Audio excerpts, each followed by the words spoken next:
My brother-in-law called me useless in front of my kids. So I exposed the affair he was hiding from my sister and watched their marriage crumble. Hello everyone, welcome to Reddit Visuals. It all happened last Thanksgiving. The kind of day you're supposed to be grateful, surrounded by family, pretending everything's picture perfect, while silently praying nobody brings up politics or parenting. But that year blew everything apart. I'm 38. I've been a stay-at-home dad for nearly a decade. My wife, Jenna, works in corporate finance and travels a lot. So I take care of our twin boys, Sam and Leo, age 9. I cook, clean, help with homework, plan birthday parties, and do late-night hospital runs when one of them gets a fever out of nowhere. I'm not perfect, but my kids are kind, happy, and thriving. And up until this story, I thought that was enough. Enter my brother-in-law, Nate, married to my sister, Rachel, for almost 12 years. Nate's one of those guys who wears designer suits to barbecues, makes passive-aggressive jokes with a charming smile, and thinks being a real man means you work 60 hours a week and never change a diaper. He's always treated me like a punchline, but I let it slide, for Rachel's sake, and to keep the peace. That Thanksgiving we hosted, I made everything from scratch: roasted turkey, garlic mashed potatoes, baked mac and cheese, the works. Rachel brought dessert, Jenna was prepping drinks, and everyone was laughing in the dining room when Nate decided to play stand-up comedian. We were all sitting around, the kids at the next table over, when Nate turns to Jenna and says, "You know, I've got to hand it to you. Not every woman can handle having a house husband." She raised an eyebrow.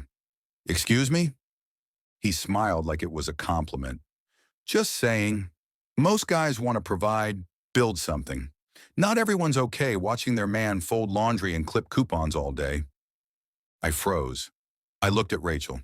She laughed awkwardly and sipped her wine. Jenna didn't even blink. She just said, "Funny, because I can't think of a single thing your job builds that's worth more than what he does for our family." Nate smirked. "Sure, sure. But eventually your kids are going to grow up wondering why dad never went to work like the other dads." I wish I could say I stayed calm. I wish I could say I stood up and gave some elegant clapback. But I didn't. I just sat there, heart pounding, face burning, while my boys looked over at me with wide eyes, confused, hurt. Later that night, after everyone left, Sam asked me, "Dad, are you useless?" That broke something in me. That moment, that question, that tone. I couldn't sleep. I kept replaying the dinner in my head. And then I remembered something. About 6 months earlier, Rachel had called me in tears, said Nate had been coming home late a lot, said he'd suddenly changed his phone password. She thought she was being paranoid, but something didn't feel right. Back then, I told her to talk to him, that maybe work was stressing him out. But now I wasn't so sure. So I started looking. Not because I wanted revenge, but because I needed the truth. I knew Nate traveled often for client meetings. I also knew that Jenna's company worked in similar circles. I asked her if she'd ever crossed paths with a woman named Alyssa, someone Nate mentioned offhand once at a barbecue. She paused. "Alyssa Green? The event coordinator from Vancouver?" "Yeah." Her face changed. "Why?" I just said, "I think something's going on with Nate, and I think she's involved." Jenna didn't push. She just nodded and said she'd make some calls. Within 48 hours, I had everything I needed. Expense reports Nate had tried to hide. Hotel stays in cities Rachel never knew he visited. One of Jenna's colleagues confirming Nate and Alyssa had been spotted checking into a resort together during what he claimed was a conference. But the worst?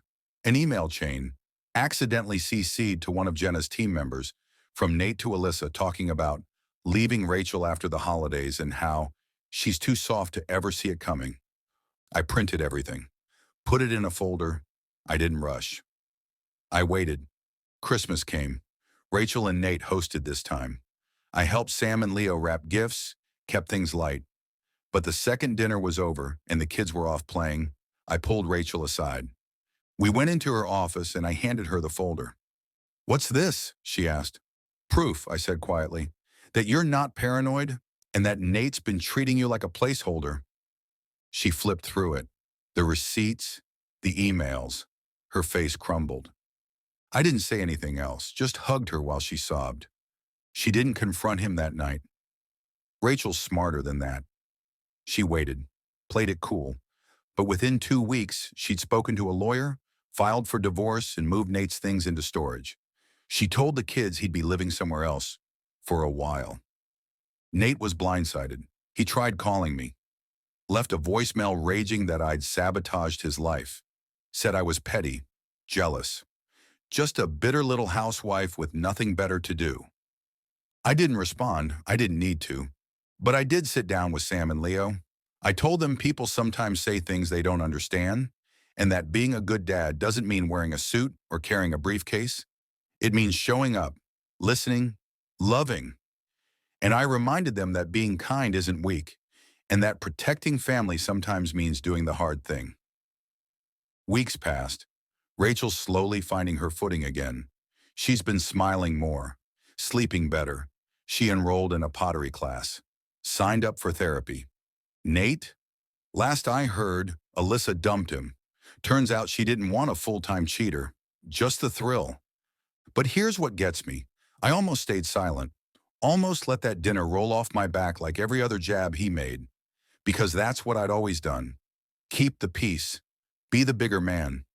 But peace shouldn't come at the cost of your dignity. And silence shouldn't protect people who destroy others behind closed doors. So no, I'm not useless. I'm the man who raised 2 good kids, who showed up, who told the truth when it mattered. And if that makes me a threat to fragile egos like Nate's, good, because I'd rather be a stay-at-home dad with integrity than a husband hiding hotel receipts in his glove box. Thanks for watching. If you've ever been in a situation like this, called names, underestimated, or seen someone you love get mistreated, drop your story in the comments. Let's talk about it. Let's keep exposing people who think they'll never get caught. And remember, just because someone smiles at the dinner table doesn't mean they're not hiding something behind their back.